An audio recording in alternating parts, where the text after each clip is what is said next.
All right, guys, this is our next lesson in our women's suffrage unit. So we've gotten to where we've learned about what the Women's Convention was about. And then we learned about Susan B. Anthony going to vote and her being arrested and being fined. Now we're jumping forward a little bit and we're in the 1913s now. We're no longer in the 1800s. And we're going to talk about a march that took place. All right. So since 1848, women had been organizing efforts to gain suffrage or voting rights. Okay. Activists such as Elizabeth Cady Stanton and Susan B. Anthony paved the way towards the rights of being able to vote. Um, Women really felt that they were equal and that men should not have any power over them. Men should not be able to make decisions for them. It really was a big movement, and especially after slavery was considered ended, this was the next step forward in our generation. How are we going to proceed and to really make the United States an equal country? Because at this point, not everybody has equal rights, okay? All right, so officially known as the Women's Suffrage Procession, over 5,000 women marched in Washington, D.C. on March 3rd, 1913. The march was led by Inez Milholland, who was a lawyer, a suffragist, and a speaker. She started the procession by riding a white horse straight down Pennsylvania Avenue.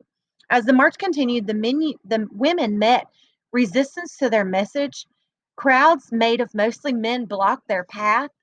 Um, National Guardsmen stepped in and provided the women a clear path to continue. Along with blocking their path, the crowds yelled and jeered at the women. Some threw garbage and bottles. Over 100 women went to the hospital to treat injuries caused by the oppositional crowd. Okay, and see, just like we've talked about in our classroom, whenever you want something to change, showing violence is not how you're going to get there, because you're going to cut the listening out and it's just going to be focused on the violence and the fighting. So these women are not the ones who are being violent. It's the people who are standing on the outside that are being violent. And most of them are men. Okay. That's a problem. But these women are doing what they need to do, right? They're not throwing fists, they're not throwing things back at these people.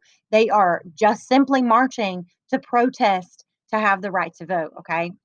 The march ended near the Treasury building where participants viewed a living tableau, which is a living picture of one or more actors, okay? The women's suffrage procession in Washington, D.C. was a success. The marches had a unified voice and sent a message that women should have the right to vote. Following the parade, reports of the abuse the women endured to greater sympathy from the public about their message and their cause. So people felt bad about the women walking and being um, uh, hurt, being having bottles thrown at them, having garbage thrown on them by men. It really had some people come to their cause because they didn't think that was right. Okay. The suffragist movement became even more organized. More parades, more speeches, and more protests continued. In October 1915, women marched in New York City. This parade was even larger than the one in Washington, D.C. Woodrow Wilson's niece, Margaret Vale, marched with the suffragists. And Woodrow Wilson was a president, okay? So the suffrage procession was largely organized by Alice Paul as part of her role with the National American Women's Suffrage Association. After the procession, Paul's strategies became more militant and she broke off from the Nassau. In 1916, she started the National Women's Party. Paul organized the Silent Sentinels, and starting on January 10th, 1917, they picketed in front of the White House. Protesting continued 6 days a week for nearly 2.5 years until the 19th Amendment was passed by Congress in 1919. Okay.